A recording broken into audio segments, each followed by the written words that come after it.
কি দেখে মনে হচ্ছে কোনো বড় মিষ্টির দোকান থেকে কিনে নিয়ে এসেছি, তাই তো? তাহলে একটু থামুন। মিষ্টির দোকানের 2500 টাকা কেজি মালাইসরাই মিষ্টি বাসায় বানাতে পারবেন, তাও মাত্র 500 টাকা খরচে। ভিডিওর একদম লাস্টে আমি সম্পূর্ণ কস্টিংটা বলে দিব। সেই সাথে ভিডিওতে আরও পেয়ে যাবেন মিষ্টির কারিগরদের কিছু গোপন টিপস। আসসালামু আলাইকুম everyone, I am chef Ishika. Welcome back to iFood channel. মালাইসরাই মিষ্টি বানানোর জন্য প্রথমে একটি প্যানে দিয়ে দিলাম 2 লিটার ফুল ক্রিম লিকুইড দুধ। আমি এখানে প্যাকেটের দুধ ব্যবহার করছি, আপনারা ইচ্ছে করলে খাঁটি গরুর দুধও ব্যবহার করতে পারবেন। যেহেতু প্যাকেটের দুধে ফ্যাটের পরিমাণ কম থাকে, তাই দুধে অ্যাড করে দিচ্ছি 2 টেবিল চামচ বাটার।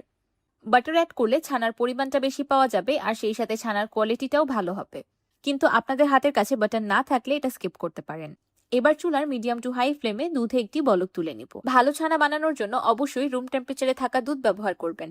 ফ্রিজ থেকে বের করে অতিরিক্ত ঠান্ডা দুধ দিয়ে ছানা কাটলে অনেক সময় ছানার টেক্সচারটা রাবারি হয়ে যায়। যারা নতুন নতুন মিষ্টি বানানো শিখছেন তাদের জন্য এই খুঁটিনাটি টিপসগুলো। যারা মিষ্টি বানানোতে এক্সপার্ট তারা ঠান্ডা দুধ দিয়ে ছানা কাটলেও ছানা পারফেক্ট হয়ে যায়।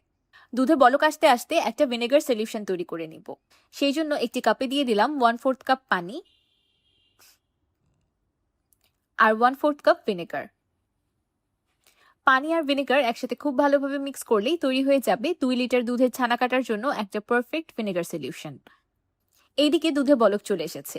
দুধে বলক চলে আসার সাথে সাথেই আমি চুলার ফ্লেমটাকে অফ করে দিয়েছি। আমি আমার আগেরও অনেক মিষ্টির ভিডিওতে বলেছি, যেই দুধ দিয়ে ছানা কাটবেন সেই দুধে সর্বোচ্চ 2 বার বলক তোলা যাবে। 2 বারের বেশি বলক তুললে সেই দুধ দিয়ে ছানা তেমন একটা ভালো হয় না। এবার দুধে দিয়ে দিলাম 1/2 কাপ রুম টেম্পারেচারে থাকা পানি। এই পানিটা অ্যাড করাতে দুধের টেম্পারেচার অনেকটাই ডাউন হয়ে যাবে। পানি দুধের সাথে কুইক মিক্স করে নিয়ে দিয়ে দিচ্ছি আগে থেকে তৈরি করে রাখা ভিনেগার সলিউশন। ভিনেগার সলিউশনটা সবসময় 2 বারে অ্যাড করবেন। একবারই হুট করে সম্পূর্ণ সলিউশনটা ঢেলে দিবেন না, তাহলেও ছানা ভালো হবে না। অর্ধেকের বেশি ভিনেগার সলিউশন দিয়ে আমি দুধটাকে খুব ভালোভাবে নেড়ে ছানা কেটে নিচ্ছি। দেখতেই পাচ্ছেন দুধের সম্পূর্ণ ছানা কেটে গিয়ে একটা সবুজ ঘোলাটে পানি বের হয়ে গিয়েছে। এবার এই ছানাটাকে দ্রুতই গরম পানি থেকে তুলে নিতে হবে। আমি যতটুকু ভিনেগার সলিউশন তৈরি করেছিলাম আমার সম্পূর্ণটা লাগেনি, দেখতেই পাচ্ছেন অল্প একটু গ্লাসে রয়ে গিয়েছে। আমি ছানাটাকে একটি সুতি কাপড়ে ঢেলে স্ট্রেন করে নিলাম। এবার ঠান্ডা পানি দিয়ে ছানাটাকে ধুয়ে নিব। তৈরি করা ছানাটা ঠান্ডা পানি দিয়ে ধুয়ে নেওয়া খুবই জরুরি, এতে করে ছানার টেম্পারেচারটা দ্রুত ডাউন হয়ে যাবে। সেই সাথে ভিনেগারের টক ভাবটাও চলে যাবে। এবার হাতের সাহায্যে ছানাটাকে চেপে এক্সট্রা পানিগুলো চেপে ফেলে দিব। আমি যতটুকু পেরেছি ছানার পানিটাকে চেপে ফেলে দিয়েছি। এবার ছানাটাকে এভাবেই স্ট্রেনারের উপর রেখে দিব 1 ঘন্টার মতো। আপনারা ইচ্ছে করলে ঝুলিয়েও রাখতে পারেন, কোনো অসুবিধা নেই। 1 ঘন্টা পর ফিরে এসেছি। দেখতেই পাচ্ছেন আমার ছানাটা একদম পারফেক্টলি তৈরি হয়ে গিয়েছে। ছানা যদি একদম পারফেক্টভাবে তৈরি হয় তাহলে কাপড়ের সাথে একটুও লেগে থাকবে না। যেমন আপনারা ঠিক ভিডিওতে দেখতে পাচ্ছেন কত সুন্দর একটা ছানার ব্লক তৈরি হয়েছে। এবার হাতের সাহায্যে ছানাটাকে ভেঙে খুব ভালোভাবে মথে নিব।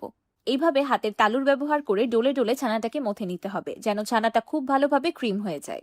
এই কাজটা একটু সময় নিয়ে করতে হবে। অনেকেই মিষ্টি তৈরির এই ধাপটাতে তাড়াহুড়া করেন, তাই পরবর্তীতে মিষ্টি ভেঙে যায়, গলে যায় বা ফেটে যায়। একটু সময় নিয়ে ছানাটাকে খুব ভালোভাবে মথে নিতে হয়, এতে করেই পরবর্তীতে মিষ্টির আউটকামটা ভালো আসে। দেখতেই পাচ্ছেন আমি মেখে ছানাটাকে একদম ক্রিমের মতো করে নিয়েছি। সেই সাথে ছানা থেকে হালকা ঘিও বেরিয়ে এসেছে। এবার ছানা থেকে ছোট ছোট লেচি কেটে আমি মিষ্টিগুলো তৈরি করে নিব। আমি মালাইসরাই মিষ্টির মতো কিছুটা লম্বাটে শেপ দিয়ে দিচ্ছি। মালাইসরাই মিষ্টি বানানোর জন্য ছানাতে এক্সট্রা কোনো কিছুই অ্যাড করতে হয় না, কারণ এই মিষ্টিটা শুধু ছানা দিয়েই তৈরি করা হয়। কিন্তু এতে ভয় পাওয়ার কোনোই দরকার নেই, কারণ ছানা তৈরি যদি একদম পারফেক্ট হয় তাহলে কোনো বাইন্ডিং এর প্রয়োজন হবে না, মিষ্টিগুলো এমনিতেই পারফেক্ট হবে। মিষ্টিগুলো আমি একটু ছোট ছোট করে তৈরি করছি, কিন্তু এগুলো রান্নার পর আরো বেশি বড় হয়ে যাবে। আমার সবগুলো মিষ্টি তৈরি করা হয়ে গিয়েছে, এবার মিষ্টিগুলো রান্না করার পালা। একটি সসপ্যানে দিয়ে দিলাম 1 কাপ চিনি আর 5 কাপ পানি। ফ্লেভারের জন্য দিয়ে দিলাম 3টি এলাচ। এবার চিনি আর পানি একসাথে খুব ভালোভাবে মিক্স করে শিরাতে একটি বলক তুলে নেব। শিরাতে বলক চলে আসার পর আমি চুলার ফ্লেমটা মিডিয়াম করে দিচ্ছি। এবার ফুটন্ত গরম শিরাতে দিয়ে দিচ্ছি তৈরি করে রাখা মিষ্টিগুলো।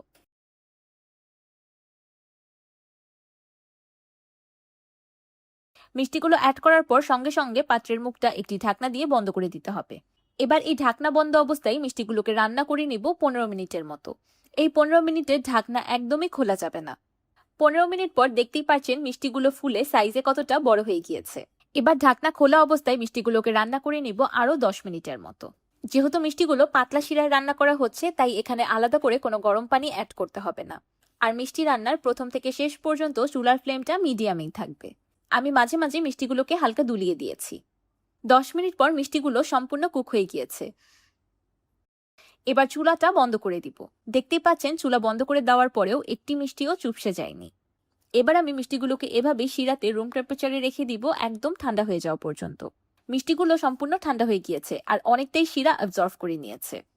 আমি একটি মিষ্টি চাপ দিয়ে দেখিয়ে দিচ্ছি যে কতটা বেশি সফট অ্যান্ড স্পঞ্জি হয়েছে।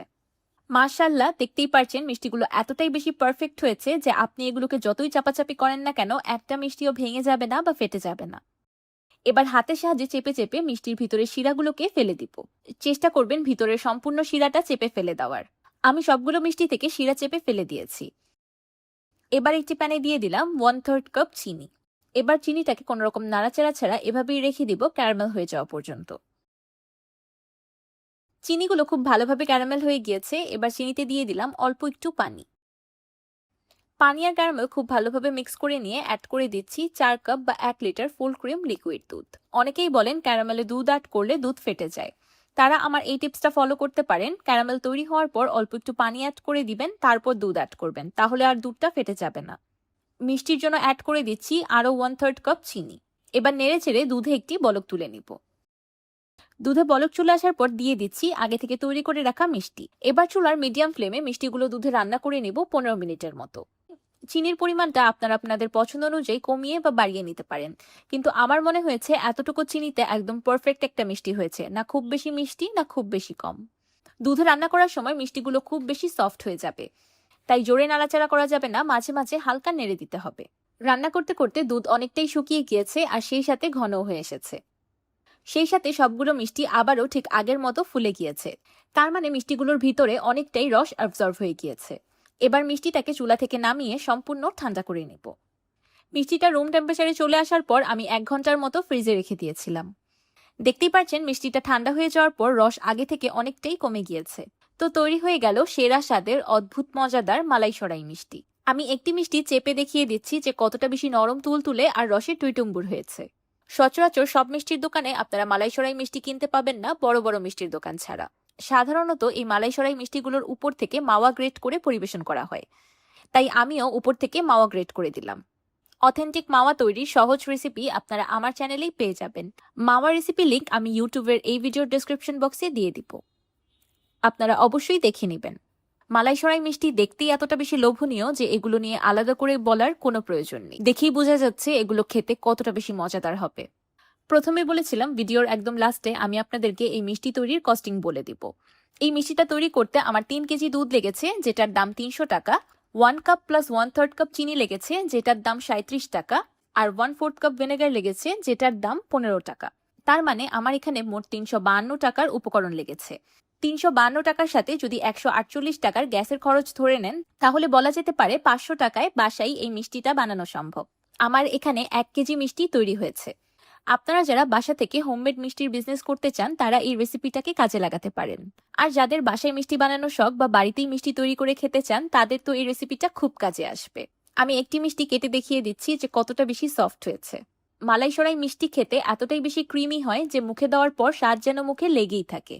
এই মালাইসরাই মিষ্টিগুলো আপনারা নর্মাল ফ্রিজে সংরক্ষণ করে খেতে পারবেন 7 দিনের মতো। আমার আজকের এই মালাইসরাই মিষ্টির রেসিপিটি আপনাদের কাছে কেমন লাগলো আমাকে অবশ্যই কমেন্ট করে জানাবেন। ভিডিওটি ভালো লাগলে একটি লাইক দিবেন আর আমার চ্যানেল সাবস্ক্রাইব করে আমার চ্যানেলের পাশেই থাকবেন। আল্লাহ হাফেজ।